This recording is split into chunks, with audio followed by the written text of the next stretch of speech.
Al, thanks Yes. for making the time. I really appreciate it. And as you know, this is one of a series of conversations we're having, and we're collecting something. We're collecting secret hobbies.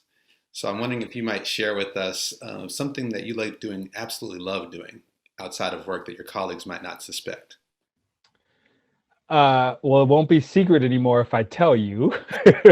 So, so I'll have to keep the PG secret versions, put those ones out.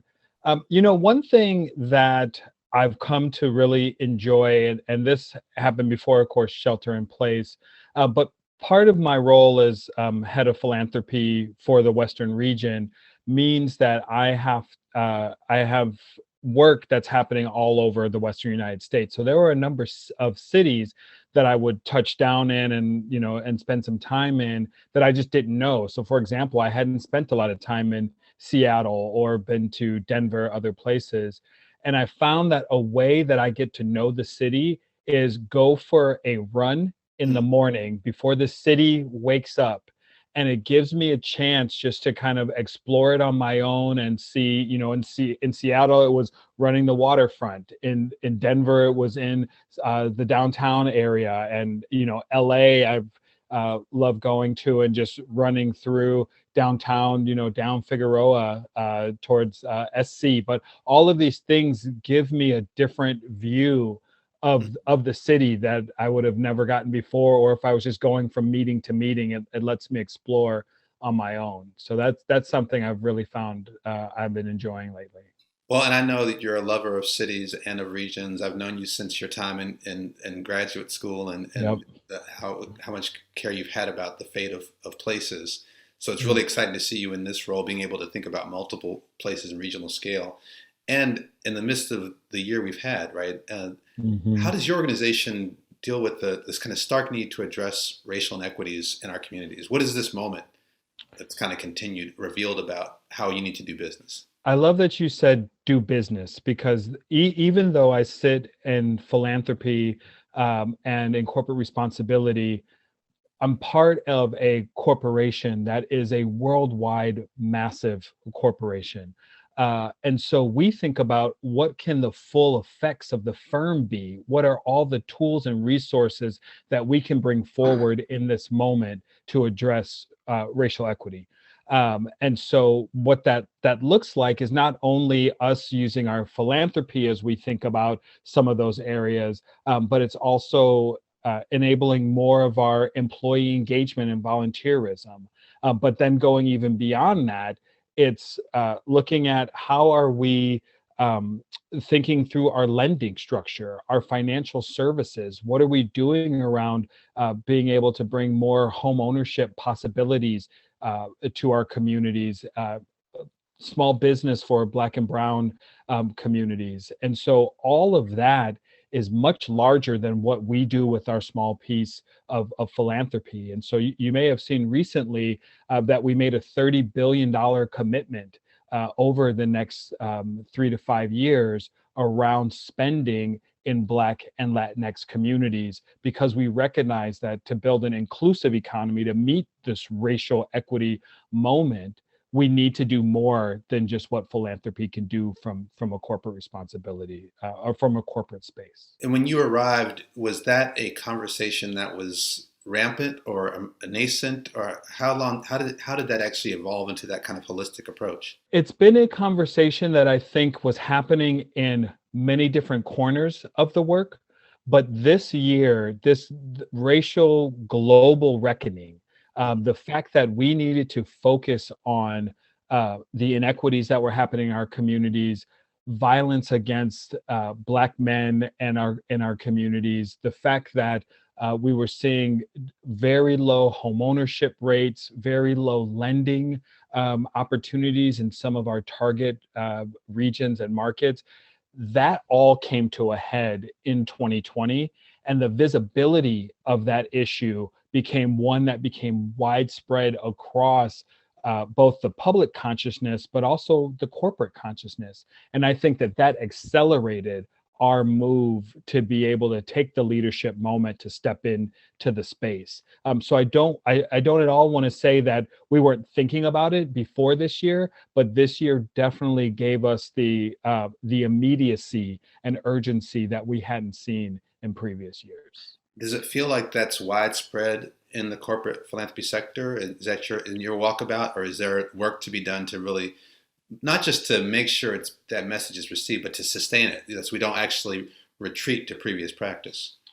Uh, I think it's growing, and so there's a couple of spaces that we've been involved in as a corporation. The Business Roundtable, for example, I believe it's actually a global organization, but I know they're headquartered here in the United States, of CEOs of the largest companies. And as part of that, this year, racial equity became the focus of that Business Roundtable around how that's going to change. So it was on the minds of those CEOs that came out with both policy platforms, initiatives, different things that they wanted to do. And then I think even here in the Bay Area, as we said, Northern California, JP Morgan Chase was fortunate enough to be able to host a fireside chat with a number of Black executives that were in our different corporations here. So we had executives from Apple, from Kaiser, from Salesforce. We had myself from JP Morgan Chase. It was facilitated by the San Francisco Foundation. And that was the exact question that we put forward to say, in this moment, what do corporations need to be doing differently that goes beyond just philanthropy? And so we had the largest, some of the largest organizations. We had such high profile leaders that also shared their stories of being in that space to say it needs to go beyond corporate responsibility. We need to be thinking of supplier diversity. We need to be thinking how our products and services can be changed so that we're really recognizing the inequities in our communities. And so I do think that this is widespread, and we're seeing that the business community has taken it upon themselves to find that space where they need to exert some leadership too. It's relatively new conversation for corporations or corporate philanthropy to be speaking that candidly about that, and it runs up against the economic structures in which we focus, right? The structures we have produce the inequities we're trying to address. So that in Mhm. itself is a real barrier. But what are other barriers you've seen to corporations or corporate philanthropy stepping more squarely into this space? There's often ongoing tension between what corporate folks in corporate responsibility and philanthropy might want to do to support overall inclusive, from a financial services standpoint, I'll just say inclusive growth, and inclusive economy, with the ability for the business to have products and services that also meet that.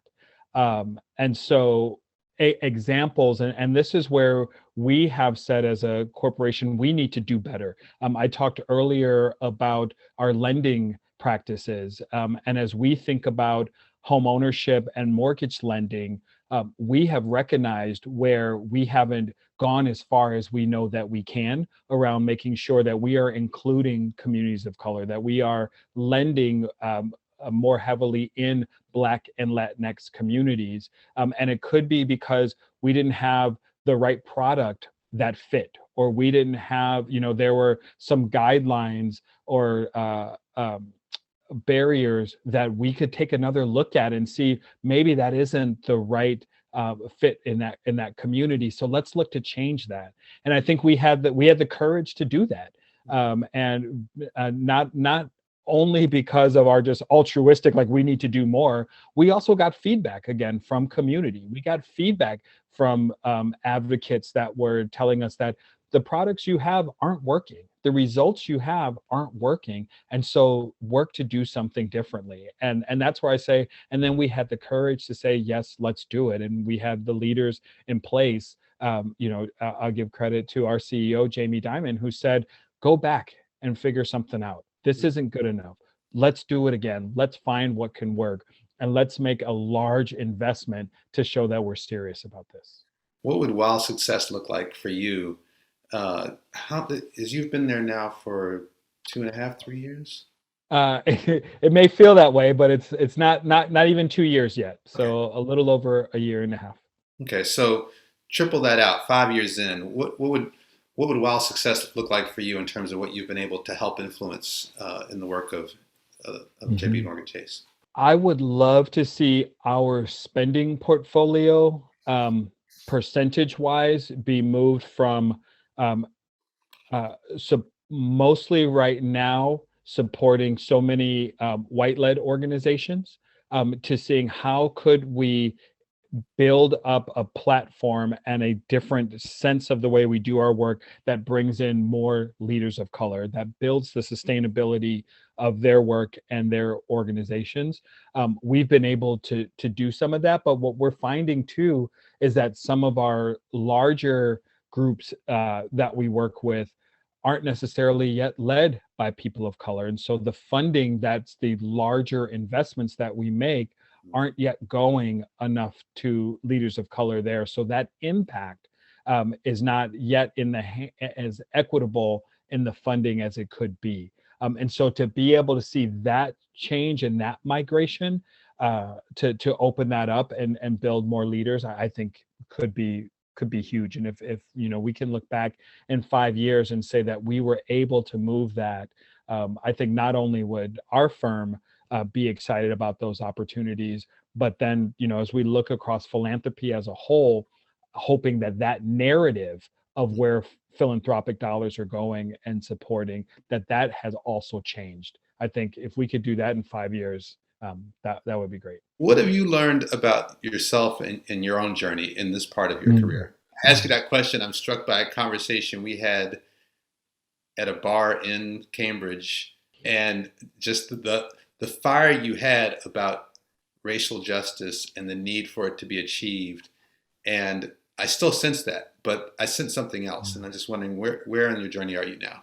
What I've learned about myself is that it's possible to do the equity racial justice work that's at the center of my passion and mission, but in many different seats.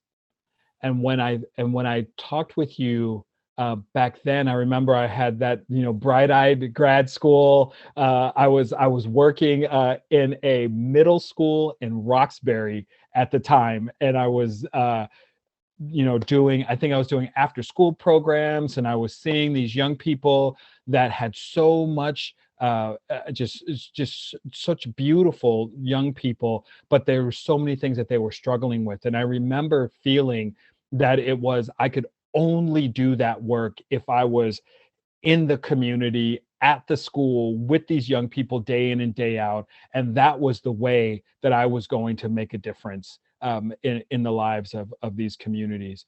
And then what I began to understand and learn over time was that I could keep that same passion and fire, but sit in local government and see what I could do there. Then I could also sit in the nonprofit space. Then I could move into the corporate space, but always keeping that community voice at the center and that personal life mission.